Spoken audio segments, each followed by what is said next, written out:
On a sun-baked patch of dry ground beneath a ledge of rock where the rain never reaches, something is waiting. On the surface there is only a small funnel pressed into the sand, a clean cone no wider than a coin. It looks like a dimple left by a falling drop. It is a trap. At the bottom of it, buried under the sand, lies the larva of an insect called the antlion, jaws open, waiting for an ant to take one wrong step over the edge.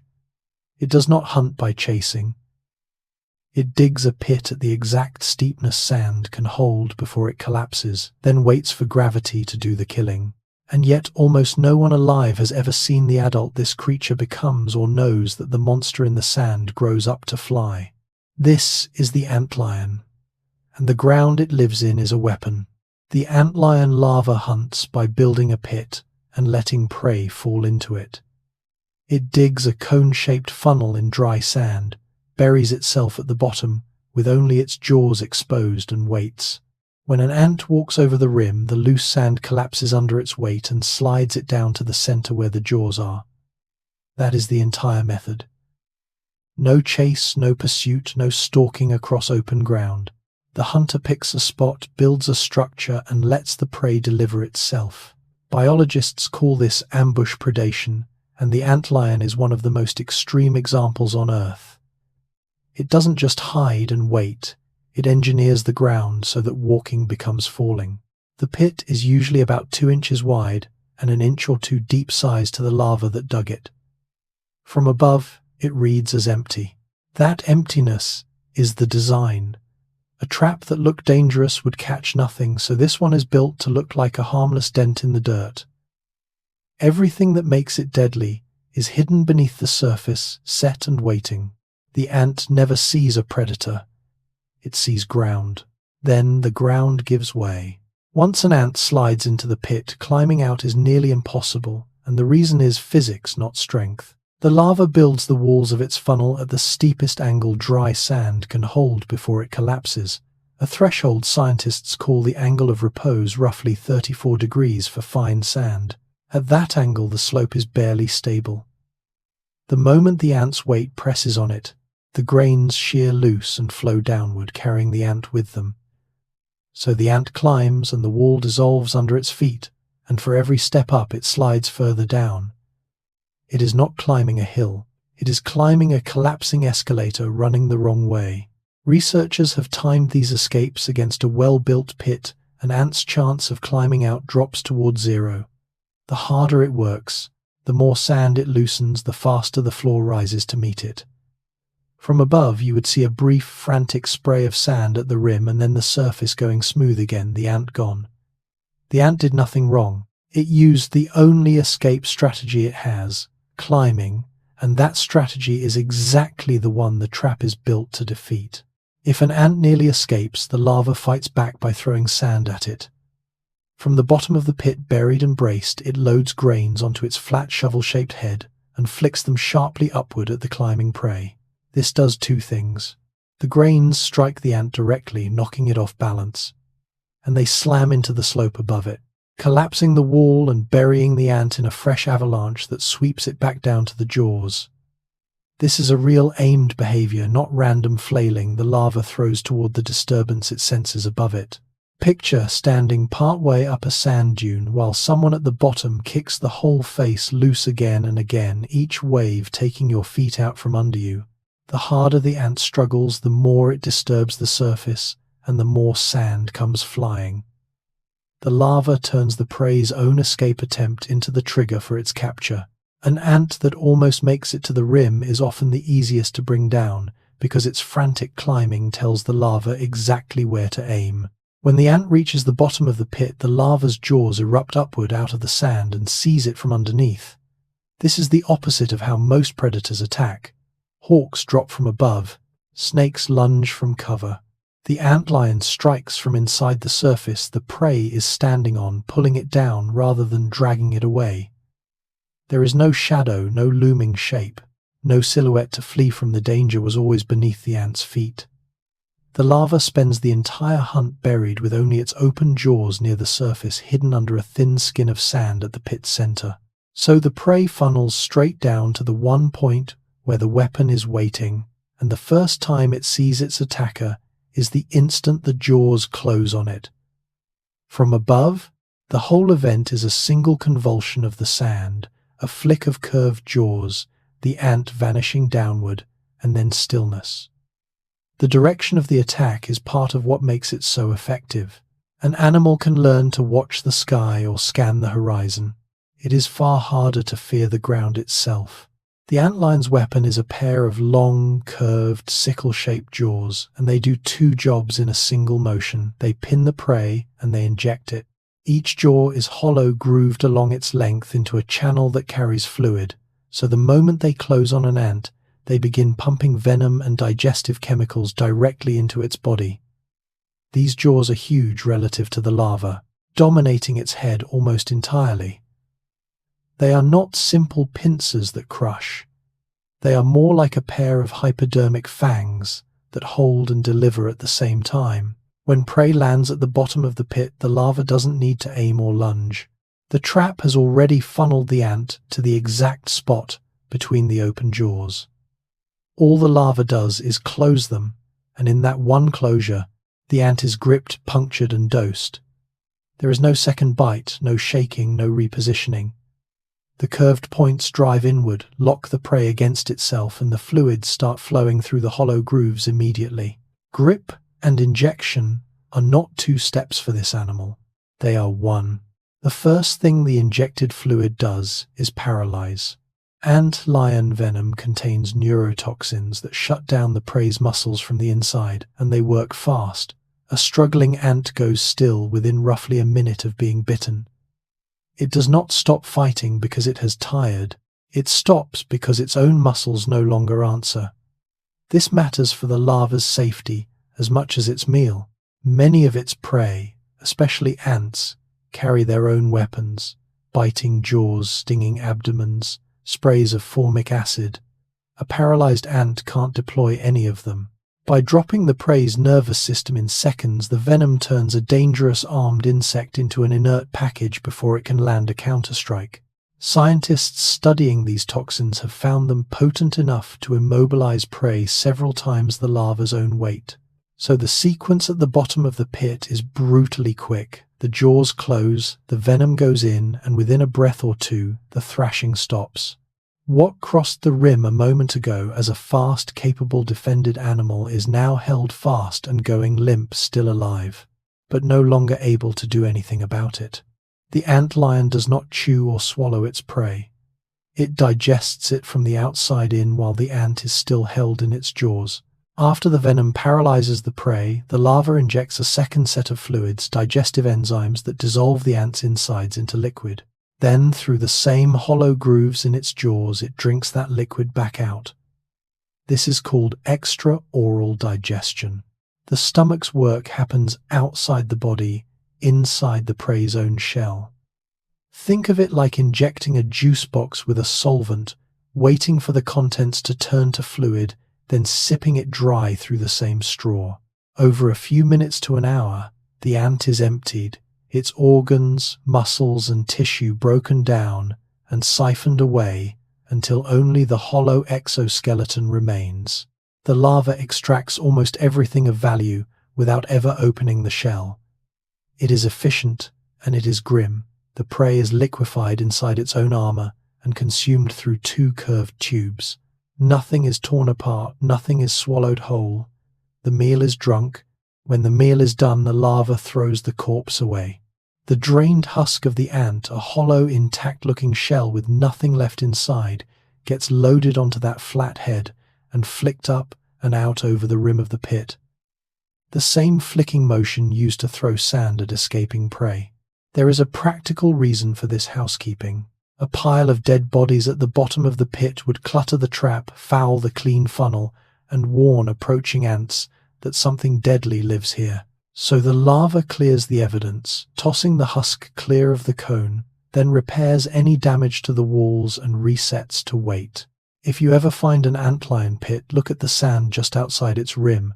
You may see the discarded shells of its past victims scattered there, drained and empty. It is one of the few visible signs that the trap is active and occupied. The larva keeps its killing floor immaculate, not out of tidiness, but because a clean, empty-looking pit is the one most likely to catch the next ant. Antlions rarely live alone. In a good patch of dry, sheltered sand, dozens of pits can pock the same square yard of ground, each one a separate larva running its own trap. Find one funnel, and you have usually found a colony of ambushes, a minefield of cones spaced out across the soft earth beneath an overhang or the dry lee of a building. They cluster wherever the conditions are right. Fine, loose sand protection from rain and a steady traffic of ants passing through. The spacing is not random crowding. Pits placed too close would steal each other's prey and collapse each other's walls, so the larvae tend to keep a working distance between them. Standing over such a patch, you would see a surface that looks merely textured, dimpled, almost decorative, and is in fact wall to wall with buried predators, each waiting beneath its own funnel for the same stream of ants. For an ant colony foraging through that ground, the math is grim. Every cone is a separate mouth. Cross the wrong few inches of sand and there is always another one waiting. A pit is fragile. Rain, wind, a careless footstep, or a large struggling prey can wreck the funnel in seconds, and when that happens, the larva simply rebuilds it. It backs into the sand and begins again, circling beneath the surface and flicking grains outward to carve a fresh cone, restoring the precise killing angle within an hour or two. This is the cost of the antlion's whole strategy. The trap does the hunting, but the trap must exist to work, so the larva is bound to maintenance, dig, wait, catch, repair, dig again. A larva may rebuild the same pit many times over its life, and building costs energy the animal can barely spare, which is why it chooses its location so carefully in the first place. Sheltered, dry, out of the wind to keep its trap intact as long as possible. There is something relentless in it. Knock the pit flat, and you have not defeated the antlion. You have only made it start over. By tomorrow morning, in the same patch of sand, the cone will be back smooth and empty and waiting exactly as before. Once an ant crosses the rim of a finished pit, it rarely gets away, and the reason is that the trap removes every advantage the prey has. On open ground, an ant is fast, agile, and capable of turning, dodging, or fighting. Inside the pit, none of that works.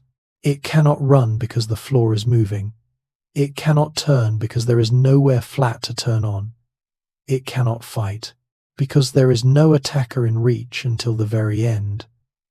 The funnel strips the ant down to one option: climb, and climbing is the single action the trap is engineered to defeat. This is what makes ambush by pit so devastatingly reliable. The larva doesn't need to be faster or stronger than its prey. It needs the prey to make one mistake, a single step over the edge, and after that, the ant's own capabilities turn useless.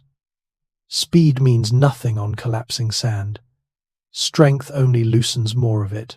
The trap converts every strength the prey has into a liability and leaves it with nothing that can save it. The buried larva senses prey through vibration. Lying beneath the sand, it picks up the faint tremors of footsteps traveling through the grains, the tiny disturbances an ant makes crossing the surface above and around the pit. Sand transmits these vibrations well, and the larva, anchored in direct contact with it, reads them like a spider reads its web. This is why the strike and the sand throwing are so well timed. The larva is not waiting blindly. It is tracking the prey's movement through the ground before the prey ever reaches the killing point. It knows something is coming, knows roughly where, and is already poised when the ant slips over the edge. Researchers have shown that antlions respond to vibration cues, adjusting their behavior to disturbances they cannot see. Buried, nearly blind, motionless, the larva is still aware of the surface above it in a way the ant never suspects. By the time the ant feels the ground give way, the predator beneath it has already been listening for some time. The antlion can go a remarkably long time between meals, weeks, sometimes months, with no prey at all. Its whole biology is built around scarcity. It runs a slow metabolism, moves almost never, and spends nearly all its energy on a single act: maintaining the trap. Because it doesn't chase, it doesn't burn the calories a hunting predator does. which means it can afford to wait out long dry stretches when no ants come. This is essential because the antlion has no control over what walks into its pit. Some days, the trap catches nothing. Some weeks, the trap catches nothing. A predator that needed to eat daily could not survive that way. The antlion can. It simply slows down, holds its position, and persists, drawing on reserves until something finally crosses the rim. This endurance is one reason the larval stage lasts so long. The animal is in no hurry.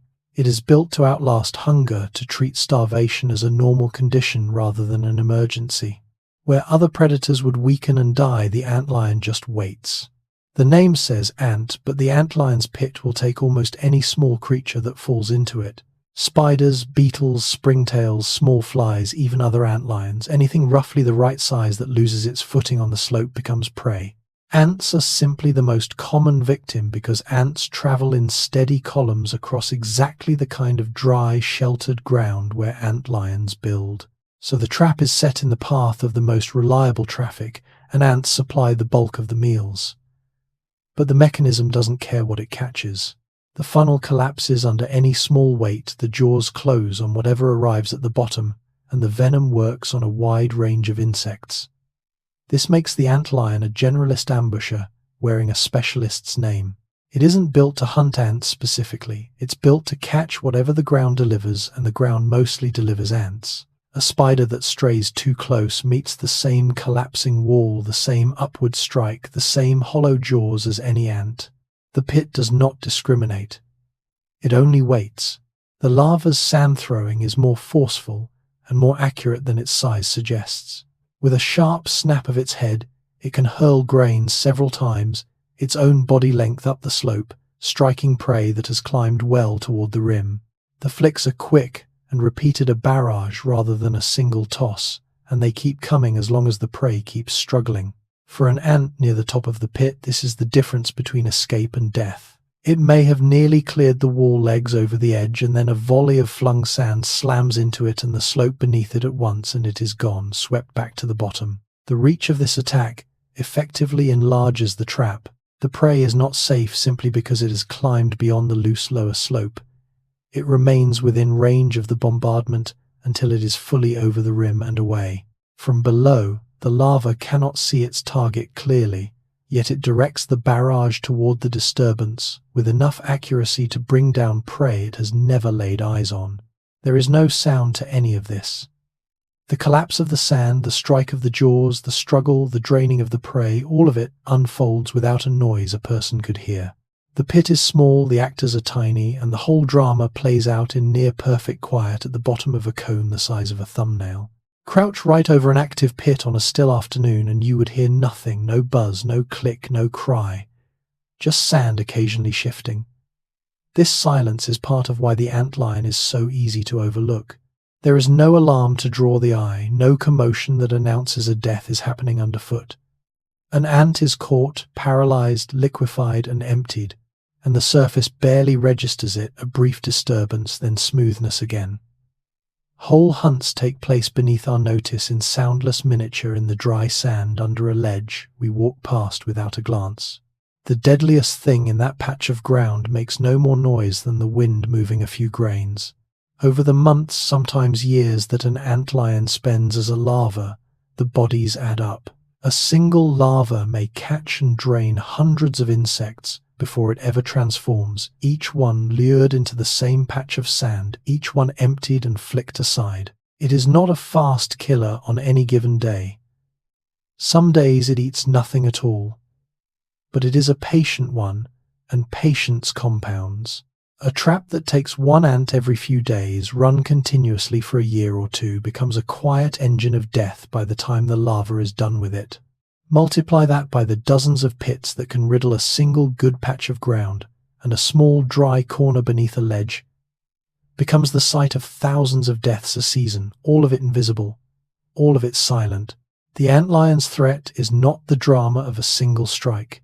It is the accumulation, one pit, one larva doing the same lethal thing over and over for as long as it takes to grow, and growing slowly on purpose so that it takes a very long time indeed. Everything about the antlion's danger comes from stillness, not speed.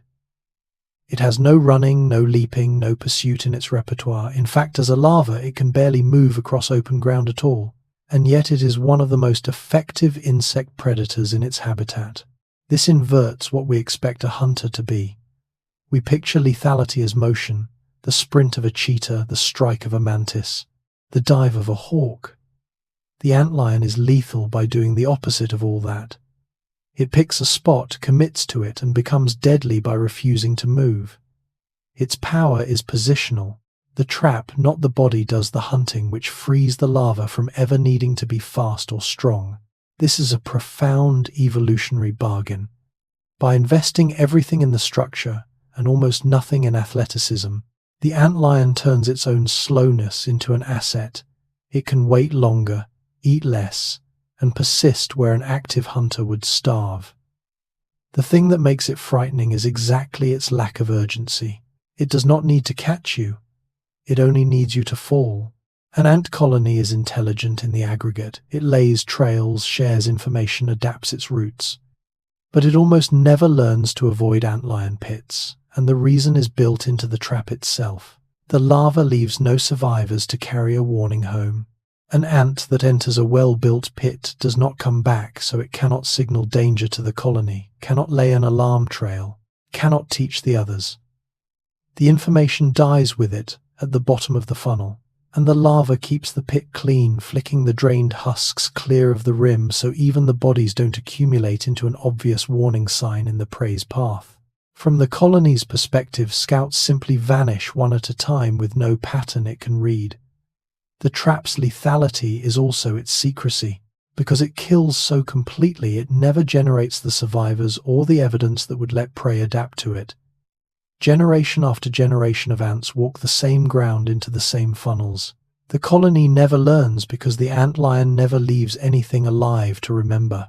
Here is the unsettling truth that closes the case for dread. Everything described so far, the pit, the jaws, the venom, the liquefying, the years of silent killing, is the work of an animal that is not yet grown. The pit-building predator is the antlion's larval form, its juvenile stage. It is in effect a child. The full life of the creature has barely begun. This monster in the sand will one day stop killing, seal itself away, and transform into something almost no one would recognize as related, a winged adult that drifts through the night air and looks nothing like the buried horror it used to be. The terror in the ground is a phase. A long one, a lethal one, but a phase. And that raises the question the rest of this story has to answer. If this is what the antlion is before it grows up, what on earth does it become? The deadliest thing in the sand is still only beginning. To understand it, we have to follow it down into the body that makes the killing possible and then up into the air where it ends. The antlion larva has no functioning exit for waste. Its digestive tract is sealed at the back end. The gut simply does not connect to the outside the way nearly every other animal's does. For the entire larval stage, which can last months or years, the antlion eats, digests, and produces waste, but it never excretes any of it. There is nowhere for it to go. This is not a defect.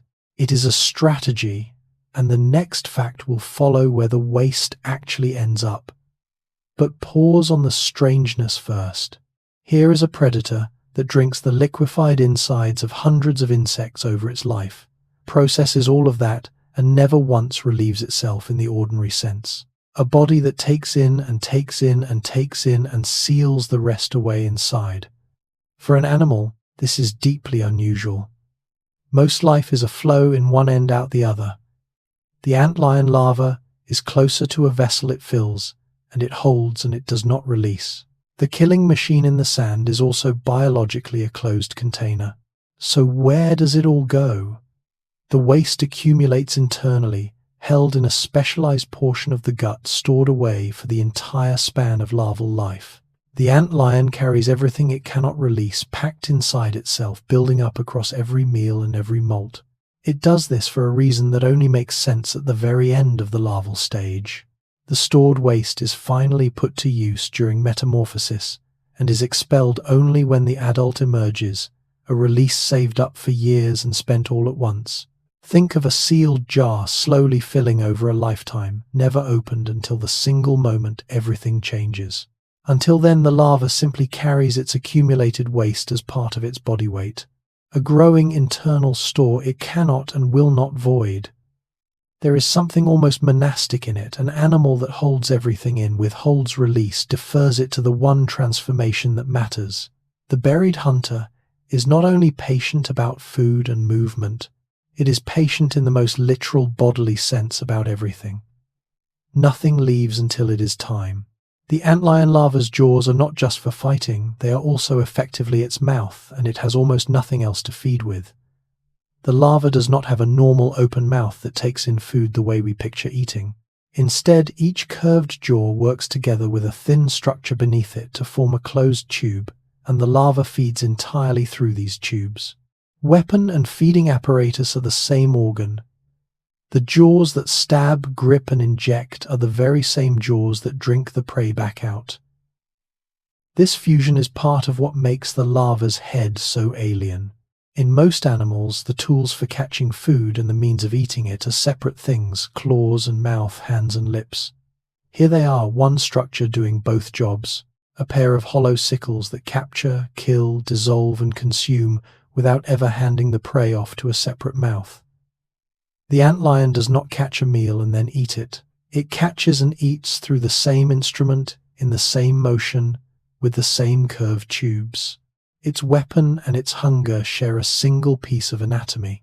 Look closely at how those jaws are built, and the engineering is stranger still. Each jaw is paired with a slender lower piece, and the two lock together along their length to form an enclosed channel, a straw in effect running the length of the weapon. When the larva injects venom and digestive fluid, it travels out through this channel into the prey. When the prey's insides have turned to liquid, the same channel runs in reverse, drawing the meal back up into the larva. Two tubes, one function each way out, with the chemicals in with the food. This is why the larva can empty an ant without ever opening its shell. It punctures, fills the prey with solvent weights, and sips all through the hollow grooves of its own jaws. The prey is consumed from the inside, its body used as the cup, and the jaws as the straws. Up close, the precision of it is unnerving, a weapon that is also plumbing a pair of fangs that pour and drink through the same fine channels. The larva's whole feeding life happens inside those two curved tubes. The antlion larva cannot walk forward. Its body and legs are built for moving in reverse, and reverse is the direction it travels in, backing into the sand, backing across the ground, backing down into its pit. The name doodlebug, used in many places, comes from exactly this: the looping, meandering backward tracks the larva leaves doodled in the sand when it moves, like aimless scribbles drawn by something walking the wrong way. For a predator, this is a bizarre constraint. The animal that builds the deadliest trap in the sand cannot move toward anything. It can only retreat, but it fits the whole design. The larva does not need to advance because it does not chase. Its entire hunting life happens by going backward into position and waiting for prey to come to it. Forward motion would be useless to an ambusher that never pursues. So evolution simply didn't supply it. The result is a creature that moves through its world in reverse, leaving curling doodles in the sand as the only trace of its passage, building forward-facing traps with a body that can only back away. The antlion larva can vanish into the sand almost instantly. Using rapid shoveling motions and that backward-moving body, it works itself beneath the surface in moments, sinking out of sight until only its jaws remain exposed or until it disappears entirely. This is essential to both its hunting and its safety. To set its ambush, it must get under the sand at the center of the pit without disturbing the trap. To escape its own predators, it must be able to drop out of sight the instant it is exposed. So the body is shaped for sudden burial, flattened, bristled, powered by motions that throw sand aside and pull the larva down through it. Uncover an antlion at the bottom of its pit, and it will not run. It cannot run forward after all. It will dig frantically, working itself back under the surface, gone again within seconds. The sand is not just its weapon and its home. It is its hiding place, and the larva is built to merge with it on command. a creature that can become ground almost as fast as you can expose it.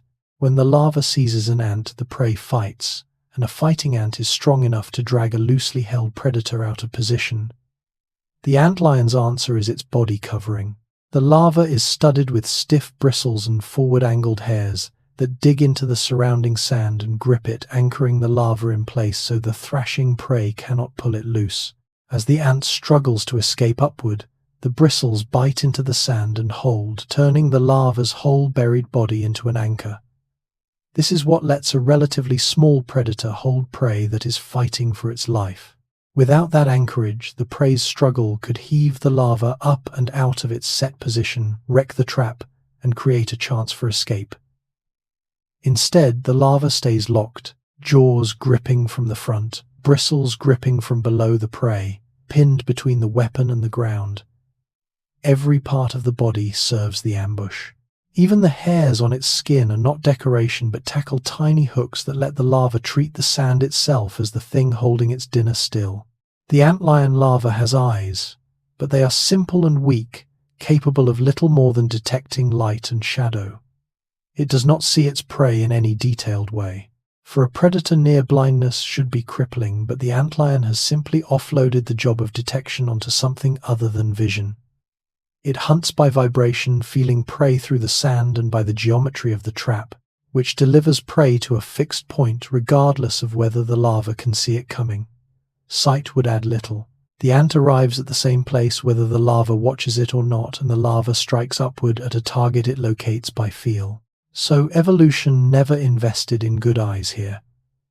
Why build a sophisticated visual system for an animal that lives buried in the dark beneath the sand, striking at things it senses through the ground?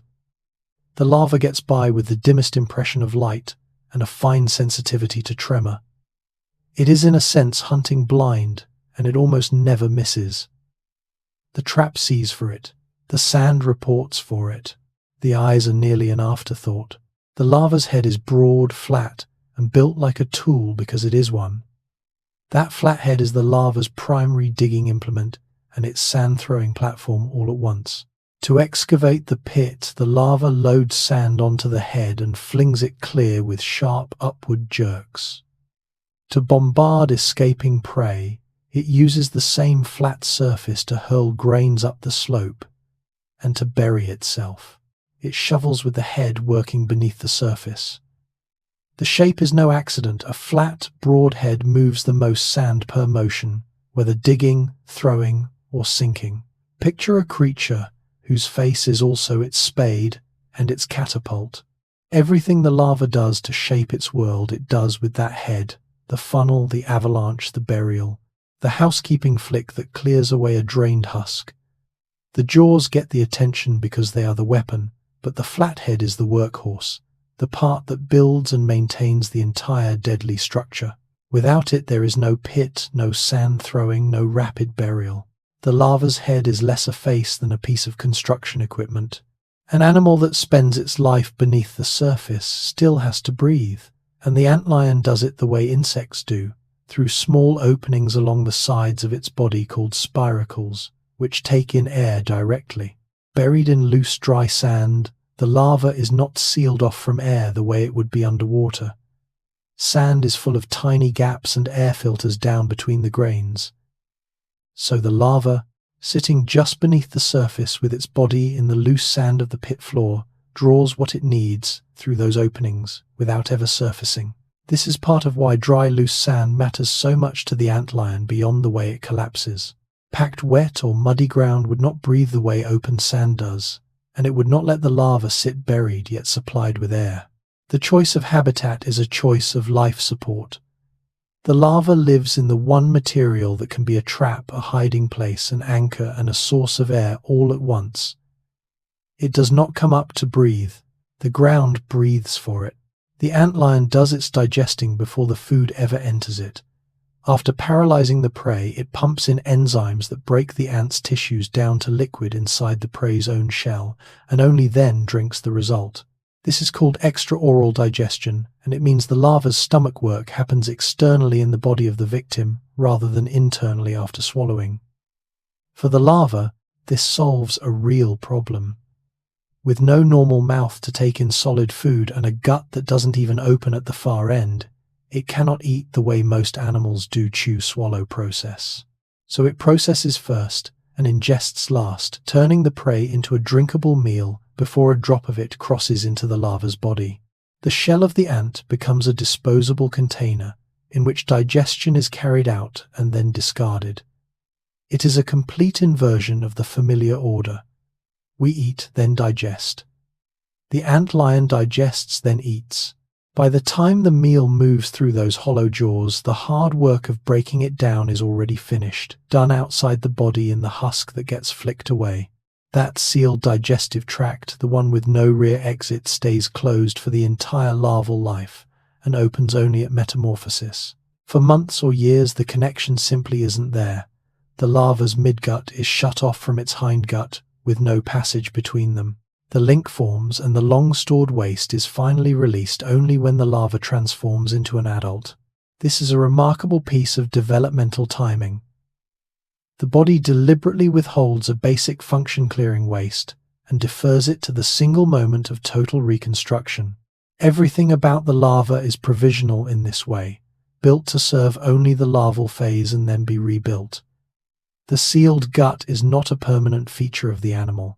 It is a feature of the child. The animal currently is scheduled to be undone when the child becomes something else. Until that day, the seal holds. The larva carries its closed system through every hunt, every molt, every long, hungry wait, the waste accumulating behind a wall that will not come down until the creature is ready to stop being a larva at all. Everything about the larva's form serves one end, vanishing into sand. The body is squat and somewhat flattened, the legs angled for backward, shoveling the head broad for digging the surface, bristled for gripping grains. Put together, these features make an animal that does not sit on the sand so much as merge with it. There is no long body to hide, no protruding limbs to give it away, no profile that stands above the surface. It is built low and compact, shaped to settle into loose ground and be swallowed by it. Compare it to a hunter built for open pursuit, long-legged, streamlined, raised off the ground for speed, and the antlion is the opposite in every line. It is built downward into the earth rather than forward across it. This is the body of an animal whose entire survival depends on not being seen and not being reached, a shape optimized to occupy the boundary between buried and exposed, present and invisible. The larva is not a creature that happens to hide in sand. It is a creature shaped from end to end by sand. The antlion larva is not just sand-colored, it is sand-textured. Its body tends to match the dull browns and greys of the ground it lives in, and its surface is often coated with clinging grains and debris that break up its outline entirely. Many larvae effectively wear the sand, letting it stick to the bristles and body until the animal and its habitat are nearly indistinguishable. Lift one from its pit, and you may struggle to tell where the sand ends and the larva begins. This concealment serves both sides of its life. It hides the larva from the prey it ambushes and from the predators that would eat it. A buried antlion with only its jaws near the surface is already nearly invisible. One whose exposed parts also match the sand in color and texture is invisible, even when partly uncovered. The camouflage is not a pattern painted on for show. It is functional erasure, the animal dissolving into its background so completely that the most reliable way to find one is not to look for the larva at all, but to look for the pit it leaves behind. Set the antlion's jaws against the rest of it and the proportions look wrong. The body is small, many larvae are under half an inch, but the jaws are huge, long, curved sickles that can span a large fraction of the animal's entire length. The head is dominated by them. It is as if the weapon was designed first and a minimal body attached behind it just enough to carry it. This disproportion is functional, not cosmetic. Big jaws mean a wide killing gape, a longer reach to strike upward at prey, funneling down, and more leverage to hold a struggling ant. For an ambusher that gets one strike at prey delivered to a fixed point, oversized jaws widen the margin. They make it more likely that whatever arrives at the bottom of the pit lands within the killing span. So evolution enlarged the weapon and economized on everything else. The result is an animal that looks top-heavy, almost cartoonish, a small, bristled body lugging around a pair of jaws that seem to belong to something several times its size. The mismatch is the point. The jaws are the animal. The body is mostly there to aim them. The larva's main way of knowing the world is touch transmitted through sand. Buried and nearly blind, it reads the tiny vibrations that travel through the grains when something moves on or near the pit. The footfalls of an approaching ant, the scrabbling of prey on the slope, the disturbance of something sliding toward the center. Sand carries these tremors, and the larva, in full contact with it, feels them. This is what guides the timing of everything it does. It throws sand at the moment prey is climbing because it feels the climbing. It strikes upward at the moment prey reaches the bottom because it feels the arrival. The larva is essentially listening with its whole body to the ground around it, treating the sand as a single connected surface that reports every disturbance back to the buried hunter at its center. It is a way of perceiving the world that humans have no real equivalent for, not sight, not sound as we know it, but a constant tactile awareness of vibration coming through the earth. The antlion does not watch its trap, it feels it grain by grain. The antlion larva is constructed for famine. Its slow metabolism, its near total stillness, its refusal to chase all of it, adds up to an animal that can endure long periods with nothing to eat and keep functioning, where a fast, active predator burns through reserves and must feed often the antlion idles. It spends almost no energy maintaining itself, so it can wait out the empty days and weeks when no prey crosses its pit. This is not merely toughness. It is a deep design choice that shapes the whole animal. The larva is slow and patient because being slow and patient is what lets it survive on an unreliable food supply. It cannot summon prey on demand, so it adapts to scarcity by needing very little. The trade is time. By lowering its energy needs almost to nothing, it accepts a long, slow life in exchange for the ability to outlast hunger. Many predators are shaped by the chase. The antlion is shaped by the weight, by the necessity of staying alive through stretches when the trap, for all its lethal precision, simply catches nothing at all. Step back and the whole body tells one story. This is an animal evolved for ambush and almost nothing else. It cannot walk forward. It can barely see. It has no speed, no pursuit, no capacity to track prey across ground. Every trait points the same way towards sitting still, buried, and letting the trap do the work. The vibration sense, the oversized jaws set in a fixed gape, none of it would serve a chasing hunter, and all of it serves a waiting one. The antlion is a case study in how completely a single strategy can shape a creature. It did not evolve general-purpose predatory tools and then happen to use them for ambush.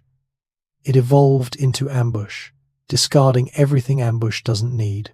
The cost is that the larva is nearly helpless at anything else exposed on open ground. It can barely move and barely see a predator out of its element the instant it leaves its pit. But inside that pit, doing the one thing it was built for, it is formidable. The body is not a generalist's. It is a specialist's, honed to a single act. The antlion grows the way insects do, not continuously, but in stages separated by molts, shedding its outer skin to enlarge. The larval life passes through several of these stages, each one a larger version of the same buried hunter, before the final transformation into an adult. All of it happens out of sight beneath the sand in the privacy of the pit. There is no visible childhood, no obvious growing up. The larva simply runs its trap feeds when it can, and at intervals sheds its skin and emerges slightly bigger, ready to dig a slightly larger pit.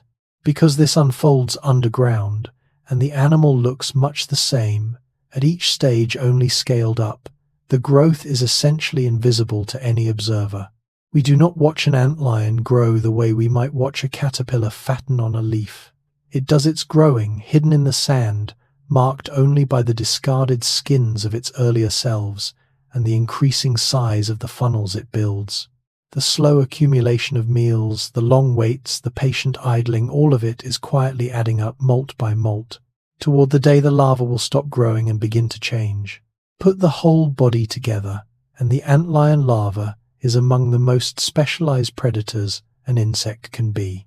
The sealed gut, the hollow dual-purpose jaws, the backward-only walk, the burying shape, the sand-matched camouflage, the vibration sense, the weak eyes, the famine-proof metabolism, every feature converges on a single act: ambush from beneath the sand. There is almost nothing in this animal that points anywhere else. It is not built to be versatile, fast, mobile, or adaptable in the way a generalist predator is. It is built to dig a pit, vanish, wait, and strike, and to survive the long, hungry gaps between strikes. This is what makes the larva so uncanny to study. It is not a slightly modified ordinary insect. It is a body redesigned, almost from scratch, around one strategy, with the ordinary functions of a living thing: eating, excreting, moving, seeing, all bent, sealed, reversed, or reduced to serve the ambush. And yet this extreme sealed, backward, half-blind specialist is again only the unfinished form. All of this exists to carry the animal to the point where it can become something else entirely, which is where the story turns next, from the body to the trap's hidden engineering and the surprising intelligence behind it.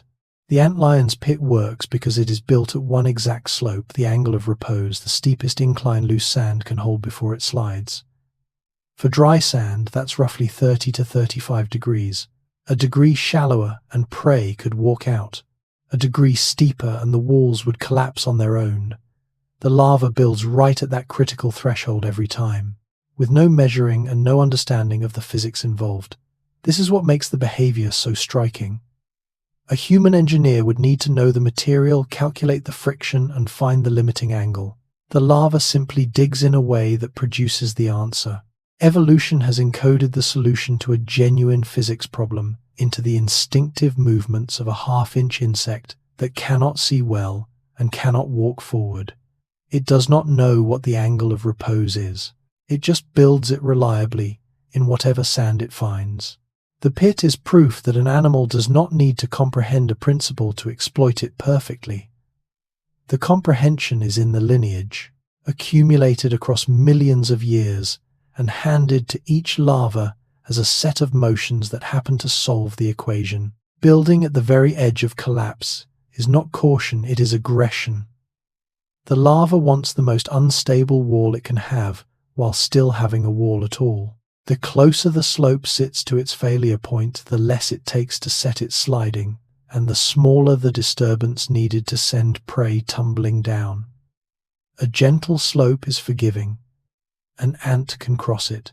A slope poised at the absolute limit of stability is a hair trigger. A single footstep is enough to start the flow. So the larva deliberately courts instability, building the most precarious cone the sand will allow. It is the difference between a ramp and a trapdoor held shut by a thread. The genius of it is that the wall must be stable enough to exist before any prey arrives. It has to hold its shape through wind and time, yet unstable enough to fail the instant weight touches it. The larva threads that needle, constructing a structure that is simultaneously standing and on the verge of falling. The deadliest pit is the one closest to collapsing without actually collapsing, and that is exactly the one the larva builds. To dig the pit, the larva moves in a spiral. It backs into the sand and circles inward, working in a tightening loop, throwing sand outward as it goes, so that the excavation deepens toward a central point and the walls take on a smooth conical shape. The spiral is the method that produces the cone by circling and digging downward at once. The larva removes sand evenly all around and converges on the center, leaving a funnel that is symmetrical and clean. It is a surprisingly elegant procedure for an animal working blind beneath the surface with only a flat head for a tool. The larva does not survey its work or step back to check the shape. It executes a movement pattern: spiral inward, flick, sand out. Deepen toward the middle, and the geometry falls out of the process automatically. The result is the tidy, regular funnel we recognize as shape that looks designed because in a sense it is designed by the procedure which was designed by evolution. Watch the fresh tracks around a new pit, and you can read the spiral in the sand, the curving path the larva took as it dug its way down to the killing point. The larva digs with its head, not its jaws, using that broad flat surface to scoop sand and hurl it clear of the pit. It loads grains onto the head, then jerks sharply, flinging the load up and out beyond the rim. Repeated thousands of times, this single motion excavates the entire funnel. The same catapulting flick serves 3 jobs across the larva's life: digging the pit, bombarding escaping prey, and clearing away drained husks. 1 tool, 1 motion, 3 functions. There is real efficiency in this economy of design. The larva does not carry separate equipment for construction, attack, and cleanup. It has a flat head and a flicking motion, and it applies them to everything. To build, it flicks sand outward to hollow the cone. To kill, it flicks sand upward at prey. To clean, it flicks the husk over the rim. The versatility of that one action is part of what lets such a simple-bodied animal run such a sophisticated operation. It is not equipped with many tools used cleverly. It is equipped with essentially one used for nearly everything, with a precision that turns a crude flick of the head into construction weapon, and broom in turn. The larva does not throw sand at random when something enters the pit. It throws in response to what it feels. Buried at the center, it senses the vibrations of prey struggling on the slope, and it directs and times its sand flicking toward that disturbance. When the prey climbs, the larva feels the climbing and answers it. When the prey goes still, there is nothing to respond to. This turns the bombardment into a guided behavior rather than a blind reflex. The larva is using sensory information vibration through the sand to decide when to throw, and to a degree where. It is tracking a target it cannot see by the tremors that target makes, then bringing down sand on it. Researchers studying antlion behavior have found that the larvae respond to vibrational cues in ways that suggest the sand throwing is targeted, not merely triggered. The animal at the bottom of the pit is processing a stream of tactile information and acting on it in real time, adjusting its response to the prey's movements. For a half-blind insect buried in dirt, that is a genuinely sophisticated feat of sensing and response. A tiny nervous system, turning grains of vibration into aimed attacks. Follow the sand throwing closely, and it becomes clear the larva is doing more than scattering grains in panic. The flicks tend to be directed up the slope toward the climbing prey, concentrated where the disturbance is, rather than thrown evenly in all directions. The larva orients its response to the location of the struggle it senses. From above, the larva cannot clearly see the ant it is targeting, yet the barrage lands where the ant is on the part of the slope the prey is trying to climb. This directedness is what makes the bombardment so effective at converting near escapes into captures. A random spray would waste energy and often miss.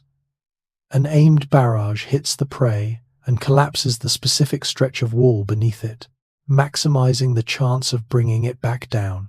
That the larva achieves this aim by feel alone, without clear sight of its target, is part of what earns the antlion its reputation among researchers as a far more capable hunter than its simple body suggests. It is not flailing. It is responding to a sensed target with directed force, a buried, near-blind animal landing. Aimed strikes on prey it perceives only through the trembling of sand. The size of an antlion's pit is not fixed. It reflects the larva's condition, and hungrier larvae tend to build bigger traps. A larva that has not eaten in some time invests in a larger funnel, widening the catchment and raising the odds of intercepting prey, while a well-fed larva can get by with a smaller one. The trap, in other words, is tuned to need. This is a meaningful piece of flexibility in an animal we might expect to be purely automatic. The larva is not building the same pit regardless of circumstance. It is adjusting its construction in response to its internal state, spending more effort on the trap when the stakes of catching something are higher. A bigger pit costs more energy to dig and maintain. So, building one is a kind of gamble an investment a hungry larva makes, because it cannot afford to keep missing. The behavior shows that the antlion's trap building is responsive rather than rigid, calibrated to how badly the animal needs a meal. The pit is not just a structure. It is a readout of the larva's hunger scaled up when food has been scarce and the next catch matters most. Antlions are particular about where they dig. They favor fine, dry, loose sand and avoid coarse, damp, or compacted ground. And the preference is not idle fussiness. It is central to whether the trap works at all. Fine, loose grains slide readily, producing the unstable slopes the trap depends on. Coarse or moist sand packs and holds, and a pit built in it would not collapse the way it must. So the larva selects its material, settling where the ground will behave the way the trap requires. This choice is the foundation of everything that follows. The most perfectly built funnel is useless in sand that won't flow, and the most lethal angle means nothing if the grains are too heavy or too sticky to slide under an ant's weight. By choosing fine, dry sand, the larva ensures the physics will work, that the walls will shear loose on contact and carry prey downward. It is the first decision in the whole sequence made before a single grain is excavated: find the right ground. Get that wrong, and no amount of digging skill can save the trap. Get it right, and the sand itself becomes the weapon the larva needs. Beyond the type of sand, the larva chooses sheltered locations, under ledges, beneath overhangs, in the dry lee of rocks, trees, or buildings, places protected from rain and wind. This is why antlion pits so often turn up in dry, covered patches of ground that stay undisturbed. The larvae seek them out. The reason is preservation. Rain is ruinous to a sand trap. It packs the grains, slumps the walls, and destroys the careful angle the larva work to build. Wind erodes and fills the cone.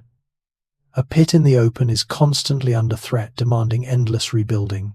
A pit in a sheltered, rain-free spot can hold its shape far longer, sparing the larva the energy of repeated reconstruction. So the larva's choice of site is an act of economy as much as engineering. Pick a protected place, and the expensive trap lasts. This is part of why these creatures cluster where they do in the dry dust, beneath a porch or the sandy shadow of an overhang.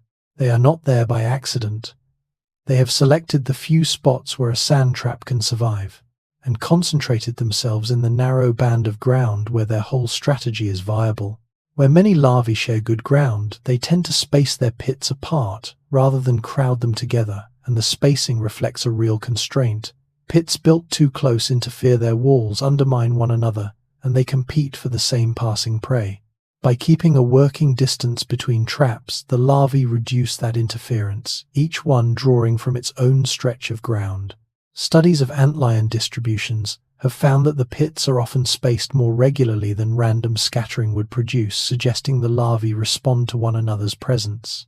A larva that finds itself too near a neighbor may relocate, digging in elsewhere to claim cleaner ground. This produces the pattern spread of a good antlion patch, many traps but distributed, not piled on top of each other. It is a kind of distributed competition playing out beneath the sand, each buried hunter staking out enough territory for its funnel to work without being undercut by the one next door. The result looks almost organized from above, a field of evenly spaced cones. There is no cooperation in it, no shared plan, only many individuals, each solving the same problem, and arriving separately at a spacing that lets each one's trap function. A larva is not married to a site. If a pit performs poorly, catching nothing, or sitting in ground that keeps collapsing wrong, the larva will abandon it, move, and dig again somewhere better. This willingness to relocate is a quiet form of decision-making.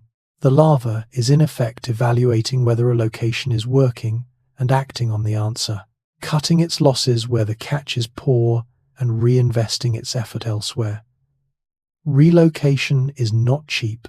Moving means leaving cover, crossing open ground in a body that can barely move, and spending precious energy to dig an entirely new funnel.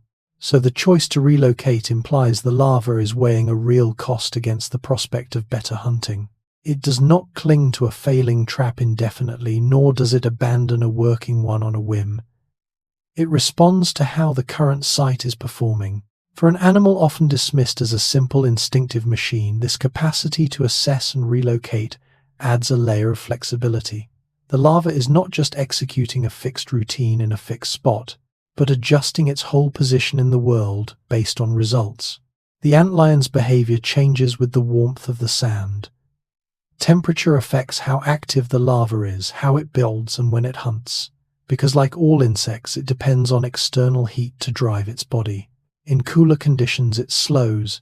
In warmth, it is more active. The temperature of the sand also shapes when prey is moving and how the trap behaves. So the larva's hunting is bound to the daily and seasonal rhythm of heat in the ground. This ties the whole operation to the environment in a way a warm-blooded predators would not be. The antlion cannot simply hunt on demand at any hour. Its pace is set by the sand's temperature rising and falling with the sun. Researchers studying these larvae have found that temperature influences pit construction and activity, making the trap partly a creature of climate. In the heat of the right season, the larva is at its most capable. In the cold, it idles. The buried hunter is not separate from the weather above it, it is governed by it, its building, waiting, and striking all paced by how warm the sand around it happens to be. Every time the larva rebuilds a damaged pit, it spends energy it may not be able to replace soon, and so the decision to rebuild is a genuine calculation of cost against reward. Digging a funnel is expensive for an animal living on the edge of starvation, drawing down reserves that only a successful catch can refill. Rebuild too readily and the larva burns through energy faster than the trap brings it in. Rebuild too reluctantly and it sits in a broken pit that catches nothing. The larva has to thread between these, repairing when the prospect of a catch justifies the cost, and conserving when it does not. This is the hidden economics beneath the antlion's whole life. It operates on a thin energy budget, where the trap is both its only source of income and a constant expense. The slow metabolism, the careful site selection, the sheltered locations that spare it from rebuilding, all of it is in service of keeping that budget balanced. The larva is in a sense always doing arithmetic it cannot consciously perform. Weighing the calories a repair will cost against the calories a working trap might bring and acting to stay on the right side of the ledger. Not everything that lands in the pit is food. Wind blows in leaves, seeds and bits of debris. Grains tumble down on their own. The larva has to distinguish real prey from worthless clutter, and it does largely through the vibrations and movements that living prey produces. A struggling insect feels different through the sand than a fallen leaf. It moves, it resists. It produces a particular pattern of disturbance. The larva responds to those signs of life and tends not to waste a full strike and inject sequence on inert debris. This discrimination matters because every strike and every sand-throwing barrage costs energy the larva can barely spare. Reacting to every grain that fell into the pit would exhaust it. Responding to the signature of living, moving prey, and ignoring or quickly rejecting the things that merely fell in. It is another instance of the larva extracting meaningful information from the crude channel of vibration through sand, not just detecting that something has entered the pit, but assessing what that something is and whether it is worth the pit expense of an attack. The larva can also gauge something about how big its prey is before fully committing to it again, through the vibrations and the struggle the prey produces against the sand. A large, powerful insect disturbs the trap differently than a small one, and that difference carries information the larva can act on. This matters because size cuts both ways. Prey too small may not be worth much. Prey too large may be dangerous, strong enough to fight free, wreck the pit, or even injure the larva. So the ability to sense size before fully engaging lets the larva make a better decision about whether and how hard to commit. It is not striking blindly at anything that arrives, but responding in a way informed by the scale of what it has caught. For a buried, near-blind animal, extracting an estimate of prey size from nothing but tremors through grains of sand is a remarkable feat of sensing. The larva is building a surprisingly detailed picture of an enemy it cannot see alive or not large or small, and using that picture to decide its next move, all from the trembling of the ground. Sometimes, the smartest move is to release. If prey is too large or too strong, fighting hard enough to threaten the larva or destroy the trap, the larva may abandon the attempt rather than risk itself in a losing struggle. Holding a powerful insect that is winning the fight can mean injury, exhaustion, or a wrecked pit, and a single bad gamble could cost the larva more than the meal is worth. So it cuts its losses. This is a kind of restraint that runs against the image of a mindless killing machine. The larva is not compelled to seize and hold everything that enters its pit at any cost. It can break off, accept the loss of the meal, and preserve itself and its trap for a better opportunity. The choice reflects the same underlying logic that governs its whole life. Survive the long game. Don't spend more than you can afford on any single catch. A meal lost is recoverable. A larva injured or a trap destroyed in a futile struggle may not be. By knowing when to let go, the antlion protects the only things that truly matter to its survival, its body and its trap, and lives to hunt the next more manageable prey. Between catches, the antlion does as close to nothing as a living animal can. It holds still, runs its metabolism low, and spends almost no energy beyond what maintaining the trap requires. This relentless conservation is the quiet engine behind its whole way of life. Because it cannot control when prey arrives, it must be able to coast through long empty stretches, and it does so by simply not spending. Every unnecessary motion is a cost it avoids. The larva does not pace, patrol, or fidget. It sits anchored and idle, burning the bare minimum until the sand reports something worth responding to. There is a discipline to it that goes beyond the patience already described. This is not just waiting, but actively minimizing the drain of being alive. The antlion has pushed the cost of existence down so far that it can persist on an unreliable occasional food supply that would kill a more active animal. Stillness for this creature is not idleness, it is the strategy that makes everything else possible. By spending almost nothing between meals, the larva buys itself the time to wait as long as the wait demands. The antlion's low metabolic rate is not a weakness or a side effect. It is the core adaptation that lets the whole ambush strategy work. By running slow, the larva minimizes how much food it needs, which in turn lets it survive on the unpredictable, sometimes sparse catch its trap provides. A faster metabolism would demand more frequent meals than the pit can reliably supply, and the animal would starve. So the slowness is the solution, not the problem. It is what aligns the larva's energy needs with the realities of ambush hunting, where feast and famine alternate unpredictably, and the predator has no power to summon prey. This is one of the deeper elegances of the antlion's design. The behavior sit and wait, and the physiology burn. Very little are matched to each other, each making the other viable. A patient hunter needs a thrifty body. A thrifty body enables a patient hunter. Neither would work alone. Together they produce an animal that can lie in the sand for months, if it must, alive and ready, costing itself almost nothing until the trap finally delivers. The antlion's slowness is not the absence of a strategy. It is the strategy. The dampness of the sand can make or break the pit, which is why the larva is so committed to dry ground. Moisture changes how grains behave. Wet sand clings, packs, and holds its shape, so a pit dug in it will not collapse under prey the way the trap requires. The lethal instability of the funnel depends on dry grains that slide freely at the slightest disturbance. Add water, and the whole mechanism fails. The walls hold, the avalanche doesn't come, and the prey simply walks out. This is why rain is such a threat, and why sheltered, dry locations are so prized. It is not only that wet weather damages the pit's shape, it is that moisture fundamentally disables the physics the trap runs on. The larva's preference for fine, dry sand and its avoidance of moist ground both come back to this single requirement: the grains must be free to flow. Everything the antlion does to choose and protect its site is ultimately about keeping its sand dry enough to slide, because the moment the sand stops sliding, the predator beneath it stops being able to hunt. Not every antlion builds a pit. Among the many species in the family, only some construct the classic funnel trap. Others hunt without one, lying buried and ambushing prey directly from beneath the surface, or lurking in litter and debris to seize what passes. The pit, iconic as it is one strategy within the group, not a universal rule. This variety is a reminder that antlion names a whole family of insects, not a single creature, and that the family has explored more than one way to make a living. The pit builders are the famous ones, the architects of the funnel.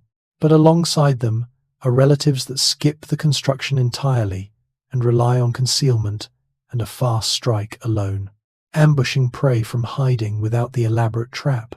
That different species within the same family hunt in such different ways points to how the core idea buried ambush with those long sickle jaws can be expressed with or without the engineering of a pit.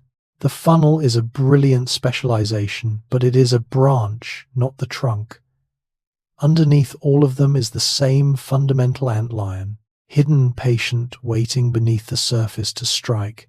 How much an antlion can learn is a genuine open question, and scientists still debate it.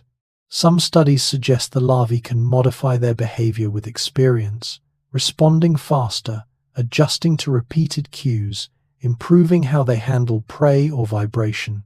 Others are more cautious about how far that goes and whether it should be called learning in any meaningful sense or simply flexible reflex. Researchers still test the limits of what these small nervous systems can do. The uncertainty is itself revealing. It means the antlion sits right at the blurry edge of where instinct shades into something more adaptive, where a behavior pattern starts to look like it might be shaped by experience rather than fixed at birth.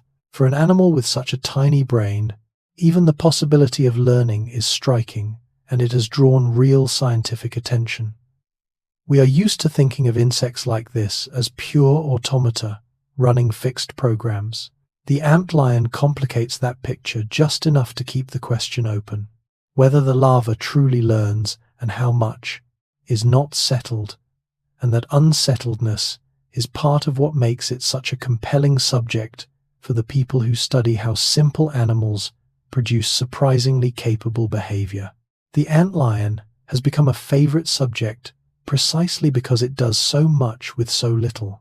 A simple, near-blind, slow-moving larva that builds an engineered trap, senses prey by vibration, aims its attacks, adjusts to hunger and temperature, relocates when conditions are poor, and may even learn all from a tiny nervous system, is a natural laboratory for one of biology's big questions.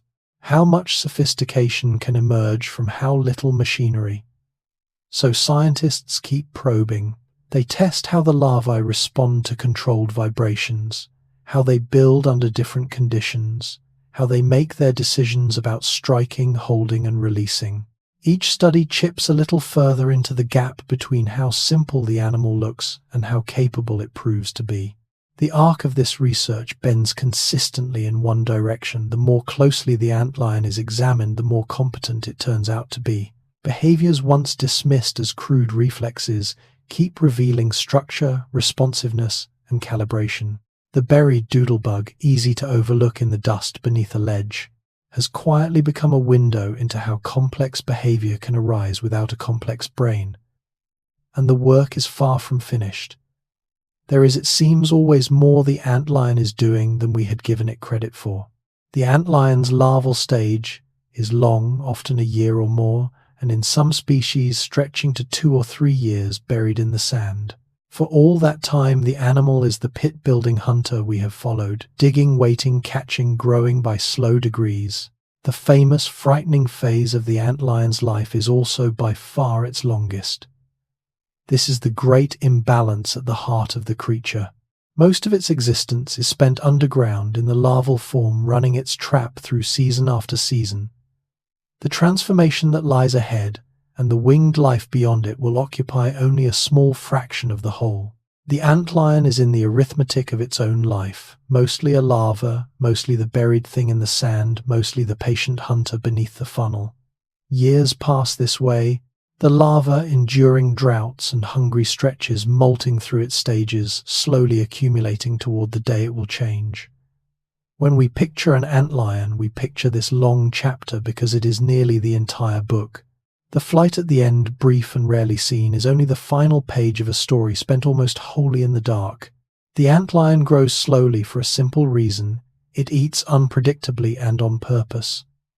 Its whole ambush strategy trades speed of life for security of survival.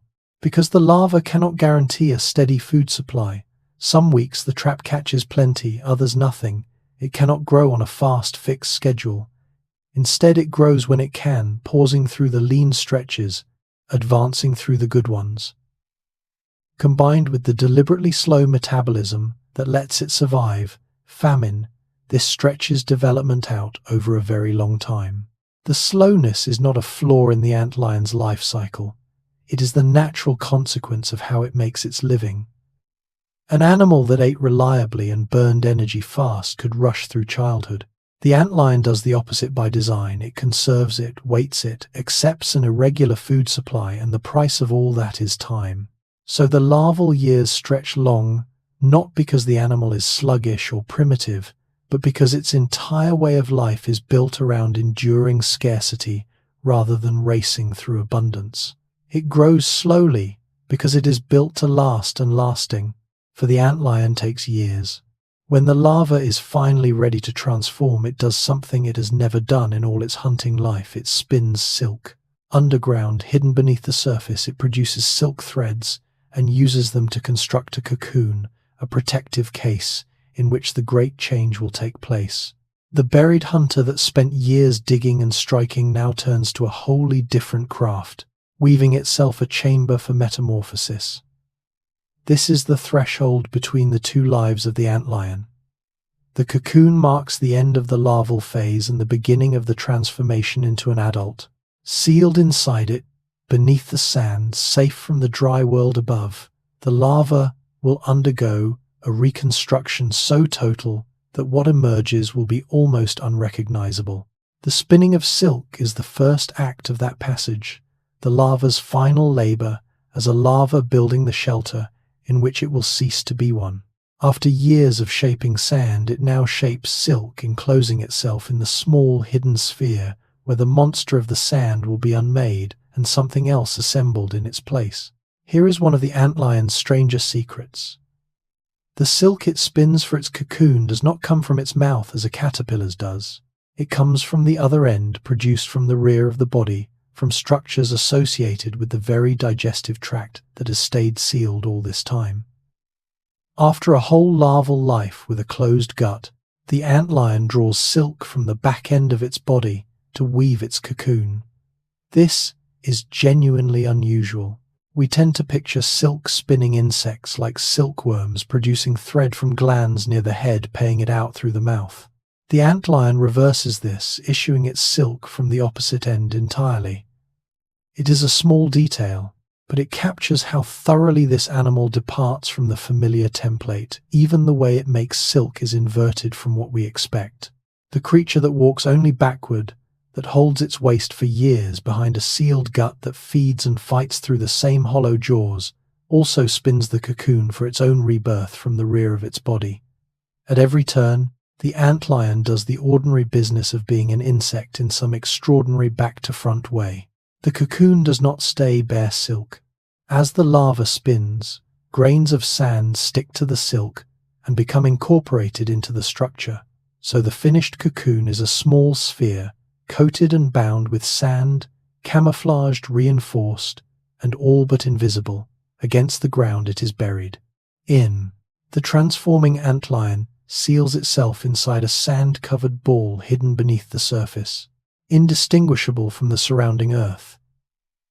It is a fitting vessel for this animal, having spent its whole larval life merging with sand, hunting in it, hiding in it, breathing through it. The antlion now wraps itself in sand, one final time, building its transformation chamber from the same material that defined every other phase of its existence. The sphere protects the vulnerable, changing body within, both physically and by concealment. A buried ball of silk and sand looks like nothing, draws no attention, gives no sign of the radical reconstruction happening inside. For weeks, the antlion will rest in this hidden sphere while its entire body is taken apart and rebuilt. From the outside, there is nothing to see, just sand in the sand, holding its secret. Within that buried sphere, the antlion undergoes complete metamorphosis, the same kind of total transformation that turns a caterpillar into a butterfly. This is not a gradual growing up. Inside the cocoon, the larval body is fundamentally reorganized, its structures broken down and rebuilt into the entirely different form of the adult. The pit-digging, sand-throwing, blood-drinking hunter is dismantled, and from its material, a winged insect is assembled.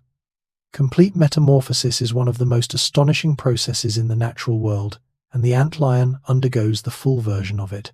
The animal that goes into the cocoon and the animal that comes out are so different in body behavior and way of life that without knowing the connection, no one would guess they are the same creature at different stages.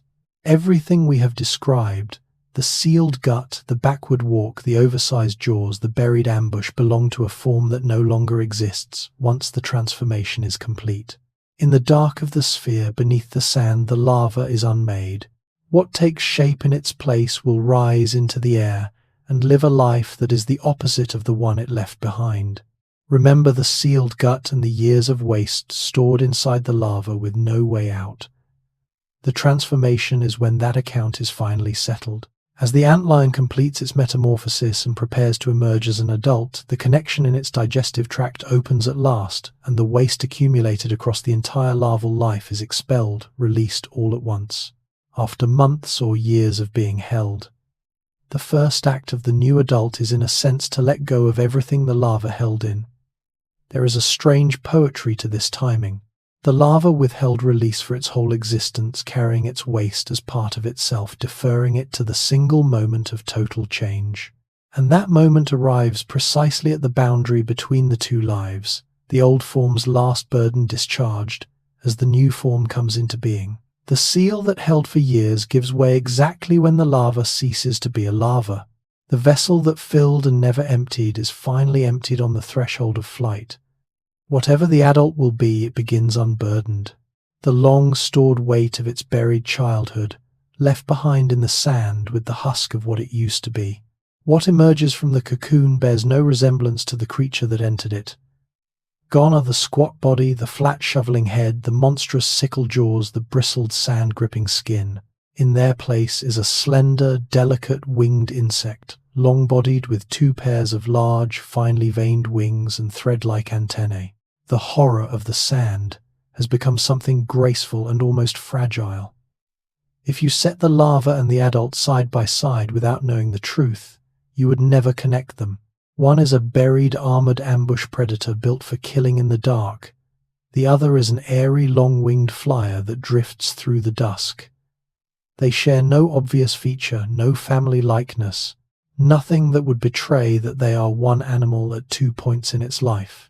This is the payoff of complete metamorphosis, the freedom for the 2 life stages to be utterly different, each shaped for its own world, sharing only continuity of identity and not of form. The monster did not grow up into a bigger monster. It dissolved and reassembled into something that looks like its opposite. The thing in the sand all along was only the chrysalis of a creature of the air. When the transformation is finished, the new adult digs up out of the sand, breaks from its cocoon and comes to the surface, leaving behind for the first time in its life the underground world that contained it entirely. The animal that has known only buried darkness, that spent years beneath the surface and could barely move across open ground, now emerges into open air and prepares to do the one thing the larva never could fly. It is a complete reversal of the antlion's existence. Everything before this moment happened below in the sand, in stillness and confinement. Everything after will happen above in the air, in motion and freedom. The emergence is the hinge between those 2 opposite lives. The creature pulls itself from the ground, unfolds and abandons the medium that defined it, the sand it hunted in, hid in, breathed through and transformed within. From here on, the antlion belongs to the sky. The long buried chapter is over, the instant it breaks the surface, and a brief winged airborne life begins as different from what came before, as flight is from burial. A freshly emerged adult does not arrive ready to fly. Like many insects, it comes out with its wings crumpled and soft, and must let them expand and harden before they will carry it. In the first hours above ground, the antlion's two pairs of large wings unfold, stiffen and dry into the broad, transparent, finely veined surfaces that will lift it into the air. It is a vulnerable interval, the new adult, soft-winged and earthbound for a little while, waiting for its body to finish becoming what it will be. Then the wings are ready, and the antlion, for the very first time in a life measured in years, takes to the air. The creature that walked only backward, that could barely cross open sand, that lived its whole existence anchored in one buried spot, becomes a flyer. There is something quietly miraculous in that span of hours, the gap between an insect that cannot fly and one that can bridge as the wings cure in the open air. After all, the time below the change is swift. By the time the wings have hardened, the antlion is no longer a thing of the ground at all. It is a thing of the dusk sky, ready to rise. The adult antlion looks so much like a damselfly that people regularly confuse the two long, slender body, two pairs of narrow, net-veined wings, a fluttery flight through the evening air. But the resemblance is a coincidence of form, not a sign of kinship. Antlions and damselflies are not closely related. They belong to entirely different branches of the insect world, and only happen to have arrived at a similar shape. The likeness is close enough to fool a casual eye, yet the two are distant strangers. There are ways to tell them apart on a closer look. The antlion's antennae are longer and clubbed at the tips, where a damselfly's are tiny, and the antlion's flight is weaker and more fluttering than a damselfly's darting agility. But at a glance in the dusk, the two read as the same kind of delicate winged thing. This is part of why the adult antlion goes unrecognized. Even those who do notice it often misfile it as a damselfly and move on. The creature has a case of mistaken identity built into its very form, a flyer that looks like a relative of dragonflies but is nothing of the sort, sharing a silhouette with insects from a completely different corner of the tree of life. Here is the strange social fact of the antlion. Enormous numbers of people know the larva, and almost no one knows the adult. The pit in the sand is famous, children play with it, folklore is built around it, the funnel is a recognizable thing across much of the world. The winged adult is all but invisible to public awareness. It flies mostly at dusk and into the night. It is easily mistaken for a damselfly, and it gives no sign of its dramatic origin in the sand. So it passes unnoticed, an anonymous insect in the evening air. This is a curious kind of fame, to be widely known in one form and completely unrecognized in another, with hardly anyone connecting the two. People who have poked at antlion pits all their lives may never once have knowingly seen the adult the larva becomes, and would not recognize it if it flew past them. The dramatic, frightening, well-known chapter of the antlion's life is the buried one. The airborne chapter is its anonymous secret. The creature spends years as something famous, and then a brief while as something nobody sees, the same animal celebrated underground and overlooked in the sky. The proportions of the antlion's life are startling. After spending a year, 2 years, sometimes 3 buried as a larva, the adult lives only a short time, a matter of weeks in many cases. The phase that flies, the phase that looks like the finished animal, is by far the briefest. Nearly the entire life is spent underground, and only a small final sliver is spent in the air. This inverts how we usually think of an animal's life, where the adult form is the main event and the juvenile a passing prelude. For the antlion it is the reverse. The larva is the long, substantial life, and the adult is the fleeting coda. The winged insect is not the culmination of a life so much as its swift final purpose, a brief airborne chapter at the end of a long-buried one. All those years of patient hunting in the sand lead to a few weeks of flight. The creature is by the measure of time overwhelmingly a larva, with adulthood as a short, bright, transient finish. Whatever the adult exists to accomplish, it must accomplish quickly in the narrow window it is given before its short life in the air is over. Why such a short adult life after so long underground? Because the adult exists above all to reproduce. The winged stage is the antlion's means of finding mates, spreading to new ground, and producing the next generation. The years in the sand were spent growing and surviving. The brief flight is spent ensuring there will be more antlions. Once that is done, the adult's central task is complete. This is a common pattern in insects, with complete metamorphosis. The larva is the feeding growing stage, and the adult is the reproducing dispersing stage, each specialized for its job. The antlion takes it to an extreme of imbalance, with a vast larval span and a tiny adult one, but the logic is the same. The adult is built for flight and reproduction, not for the patient hunting that consumed its earlier life. It does not need to dig pits or drink blood or endure famine. It needs only to fly, find a mate, and see to the next generation. The whole apparatus of wings and airborne life serves that single end. The brevity is not a tragedy in the antlion's terms, it is efficiency. And the long-laid life cycle turns over again. Many adult antlions are creatures of the dark, active at dusk and through the night rather than in the day. They take to the air as the light fades, and it is in the dusk and darkness that they find their mates and go about the business of reproduction.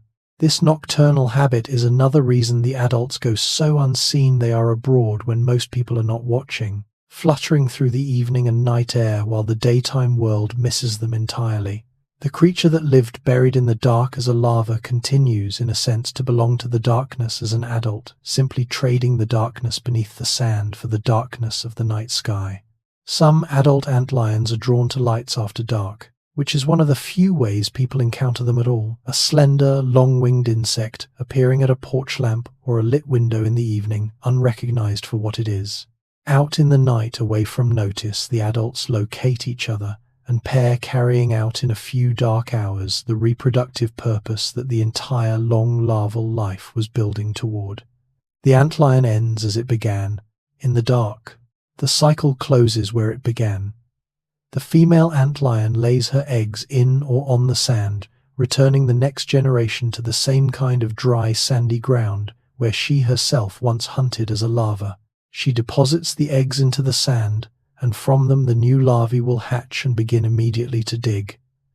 With that act, the long arc of the antlion's life comes full circle. The creature that emerged from the sand, transformed and took to the air, now sends its offspring back down into the sand to start the whole story over. The brief winged adult, in laying her eggs in sandy ground, hands the next generation directly into the world that defined her own beginning. There is a neat closure to it, sand to larva to cocoon to flight to egg to sand again, the same loop turning over once more. The eggs settled into the dry ground are the seed of the next round of buried hunters, the next field of pits, the next long larval years. The adult's flight, her search for a mate in the dark, her short, bright life in the air, all of it leads back finally to a clutch of eggs laid in the sand, and the cycle beginning again from the start. When the eggs hatch, the tiny larvae that emerge do not need to be taught how to hunt. They begin building pits and ambushing prey on their own, equipped from the start with the full inherited repertoire: the digging, the spiraling, the sand-throwing, the strike. No parent guides them. The adult that laid the eggs is gone or soon will be, and the larvae never meet her. Everything they need to run the deadly trade is built in. This is one of the quiet marvels of the whole cycle. The sophisticated physics-exploiting vibration-sensing behavior we spent so long admiring is not learned by each generation from scratch. It arrives with the animal encoded and ready, expressed the moment the larva is large enough to die. A creature that has never seen a pit builds a perfect one. A hunter that has never been taught knows from its first days how to read the sand and bring down prey. The new larva drops into the ground and simply begins doing what antlions do, the inherited knowledge of millions of years switched on at hatching. From the very start, the small thing in the sand is already the patient, capable killer the whole life cycle produces. Antlions are not a recent arrival. The group they belong to is ancient, with roots stretching back tens of millions of years and beyond. The family and its relatives have a long history in the fossil record, reaching deep into the age of the dinosaurs and earlier.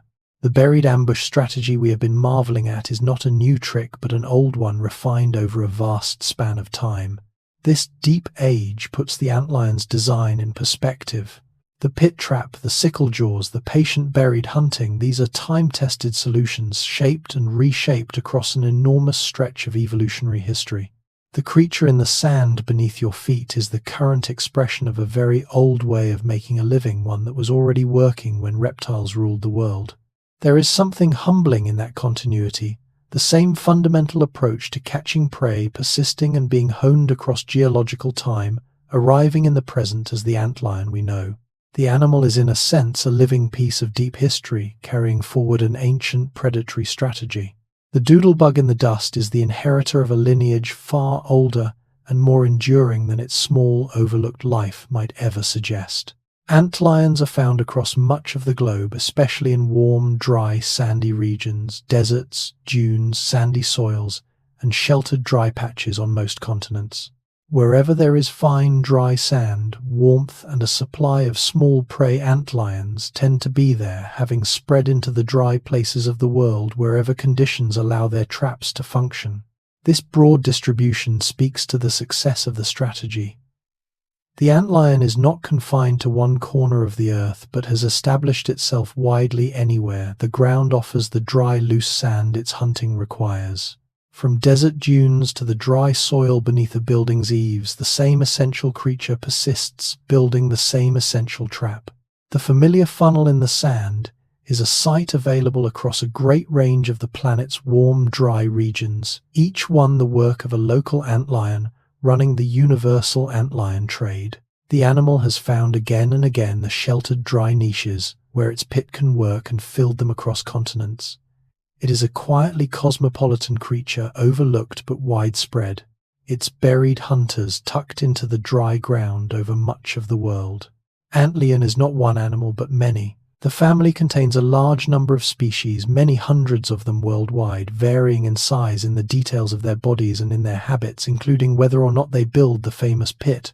This diversity hides behind the single familiar image of the funnel in the sand. Behind that one icon stands a whole sprawling family of related insects, each species its own variation on the antlion theme. Some build pits, some do not. Some are larger, some smaller. They differ in form and in the particulars of how they hunt and live. The funnel builder of childhood sand games is one well-known member of a much broader group, most of whose species pass entirely unrecognized by the people who share their landscapes. The sheer number of them underlines how successful and how varied this lineage has become, not a single curiosity but a rich, diversified family that has spread across the world and explored many forms of the buried ambush life. The next time you see a pit in the sand, it is worth remembering that it represents just one species among hundreds, a single visible thread of a large and largely hidden family of hunters tucked away in the dry ground. Consider the name. Antlion describes what the creature does to ants. It hunts them, preys on them, lions over them. The name says nothing about the animal itself, only about its relationship to its victims. We did not name it for its form, its life, or its remarkable transformation. We named it for the small deaths it deals in the sand. There is something telling in that. The antlion entered human awareness as a killer of ants, and that is the identity we fixed on it, the one carried in its very name across many languages and cultures. The whole rest of its existence, the engineered trap, the sealed body, the years underground, the silk cocoon, the winged flight, went unnamed and largely unnoticed. The creature is defined in the word we gave it, entirely by its predation, as if the hunting in the sand were the sum of what it is. And for most of human history, as far as common knowledge went, it was. The name captures exactly how much and how little we saw a hunter of ants and nothing more. The animal that does so much, lives so long, and changes so completely, is known to us at root only as the thing that kills ants. Beyond the drama of the individual pit, the antlion plays a role in its ecosystem. It is a predator of ants and other small insects, and in places where antlions are abundant, their collective hunting helps regulate the numbers of the prey they take. Each pit removes a steady trickle of ants. Many pits across a landscape remove a great many. In this way, the antlion participates in the balance of its habitat, one of the forces acting on insect populations in dry, sandy environments. It is easy to see the antlion only as a small horror, a killer of individual ants. But stepped back, its predation is part of a larger web, a check on the abundance of certain insects, a thread in the regulation of the communities it belongs to. The antlion is not just killing ants. It is occupying an ecological role, doing the work that predators do in keeping prey populations from running unchecked. That role is modest and easy to overlook, like the animal itself. But across the many places antlions live in the aggregate of all those buried hunters and all those small daily catches, they are a real presence in the ecology of dry lands, a quiet, persistent pressure on the small life that moves across the sand. The antlion sits within the food web of its dryland home, connected on every side. Below it are the ants and small insects it preys upon. Around it are the conditions, sand, warmth, prey, traffic, that make its life possible. And above it are the animals that prey on antlions in turn. It is neither at the bottom nor the top, but woven into the middle of a web of eating and being eaten that runs through the desert and sandy soils it inhabits. This embeddedness is worth holding on to against the image of the antlion as a solitary monster. It is a participant in a larger system, both predator and prey, both a force acting on others and a resource for others. The dry, sparse ecosystems where antlions thrive are not rich in obvious life, but they are systems nonetheless, and the antlion is a genuine part of theirs, a link that channels energy from the ants. It drains up toward the creatures that will eventually eat it. To understand the antlion fully is to see it not in isolation in its single pit, but in this web of relationships. A creature sustained by what it catches, and sustaining in its turn the things that catch it. For all its lethality to ants, the antlion is itself prey. Birds, lizards, and various other insect-eating animals will take antlion larvae and adults when they can find them. And the larva's whole life of concealment is aimed as much at avoiding these predators as at ambushing its own meals. The buried body, the sand-matched camouflage, the ability to vanish beneath the surface in seconds, these defend the larva against the things that would eat it. The hunter is also the hunted. This is part of why the antlion is so committed to hiding. It is not only stealth for the sake of the ambush, it is survival in a world where the antlion is on the menu for larger animals.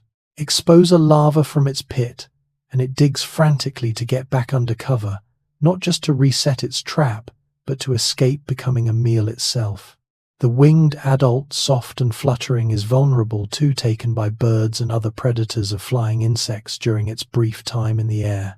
So the antlion lives its whole life under threat from both directions, a predator below the ants, and prey beneath the birds and lizards hiding from what hunts it, even as it waits for what it hunts. The antlion has drawn human attention for a very long time, and many cultures have given it names and stories of their own. The funnel in the sand with its hidden hunter is the kind of small natural mystery that invites folklore, and across different parts of the world, people have woven the antlion into rhymes, beliefs, and children's games.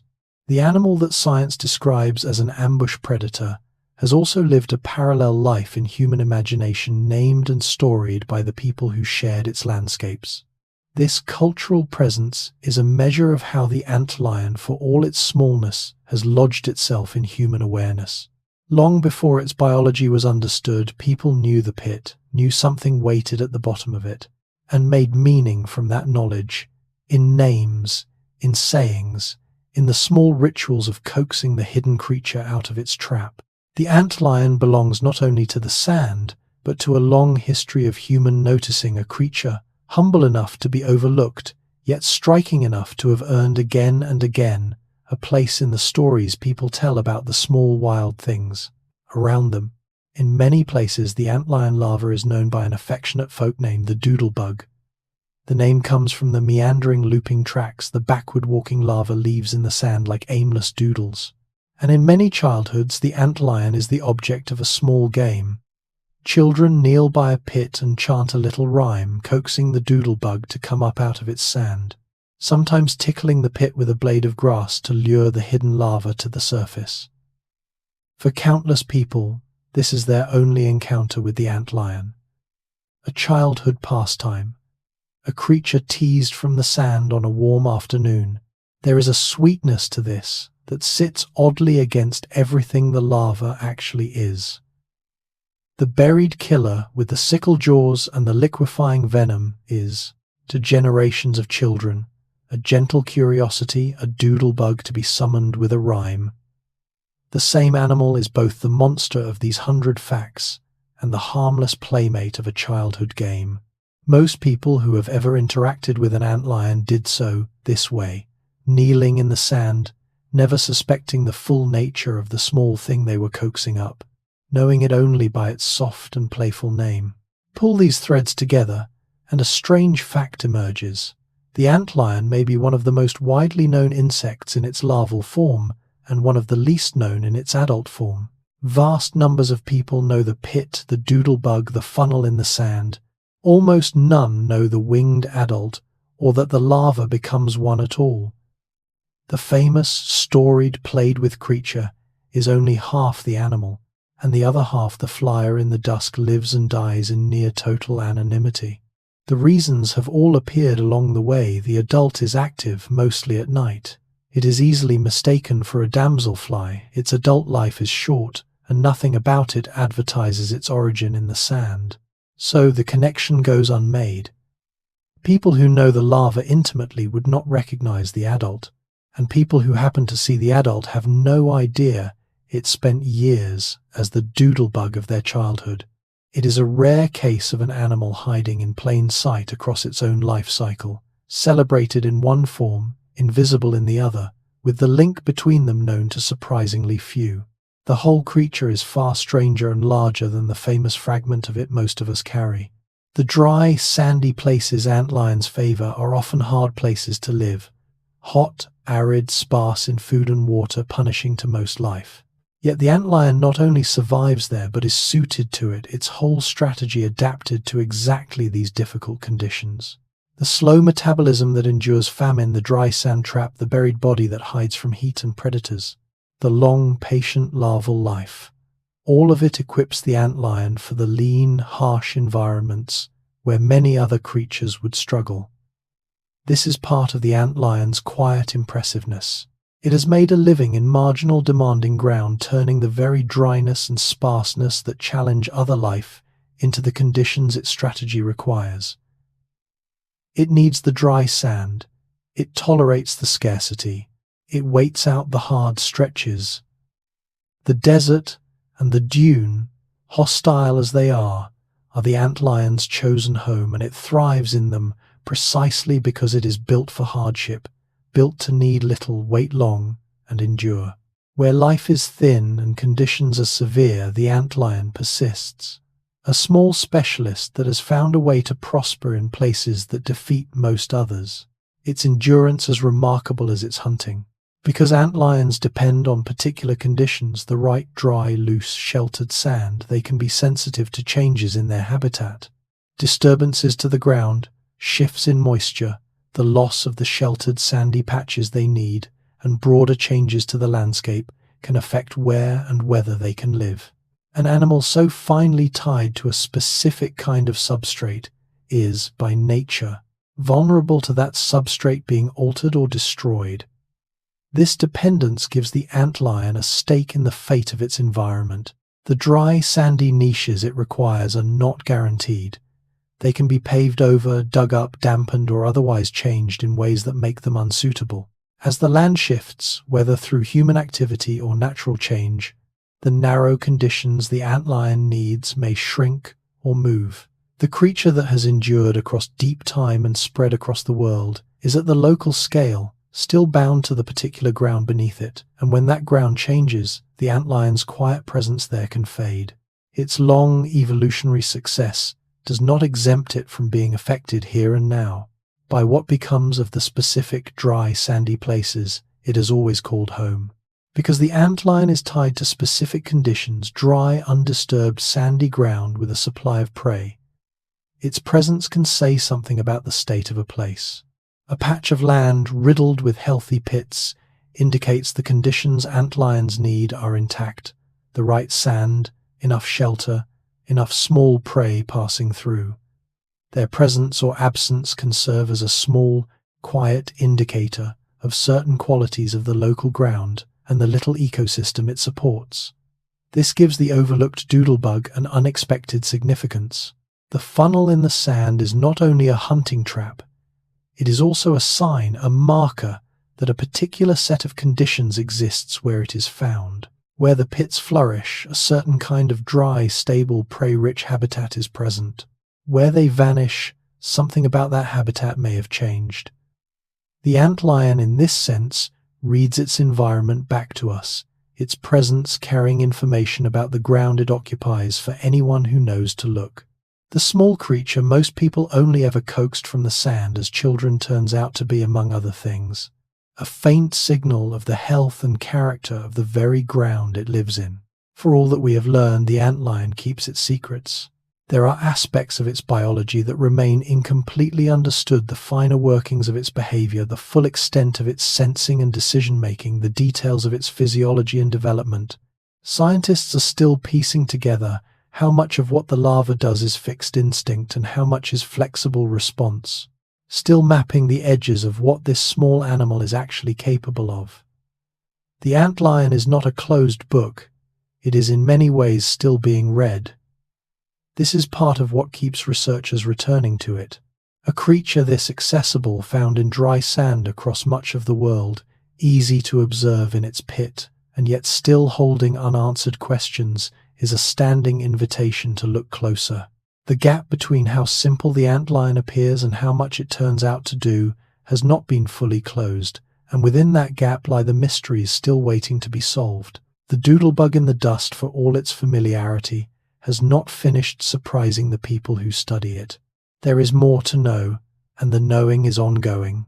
Sit with the strangest thing about the antlion: the patience. Here is an animal that can wait buried, nearly motionless, barely eating for months, for years, holding its position through famine and drought, doing almost nothing for vast stretches of time. How a small insect endures that physiologically and behaviorally is something we still do not fully grasp. The mechanisms that let it slow itself so far, persist so long on so little, and simply wait at a scale that would defeat most life, remain only partly understood. The waiting is the antlion's defining act, and it is also one of its deepest puzzles. We can describe it: the slow metabolism, the conservation, the stillness, but the full picture of how an animal makes a viable life out of doing nearly nothing for years is not complete. There is a question at the center of the antlion that is almost philosophical as much as biological. How does a creature wait that long and stay alive, stay ready, stay capable of the sudden lethal strike when the moment finally comes? The patience that makes the antlion what it is remains in its way one of the things about it we understand least. The antlion's capacity to outlast hard times is extreme and not fully accounted for. It can persist through long dry spells and long hungry stretches that would kill many other creatures, surviving on almost nothing until conditions improve or prey arrives. The combination of its slowed body, its minimal energy spending, and whatever reserves and tolerances it carries, lets it ride out adversity at a scale that is genuinely remarkable for so small an animal. The endurance is a survival strategy pushed near its limit. Drought and starvation are not rare emergencies for the antlion, but expected conditions, and it is built to treat them as survivable rather than fatal. Where another animal's life would end in a prolonged dry spell, the antlion's merely pauses the larva, holding on, idling, waiting for the world to turn.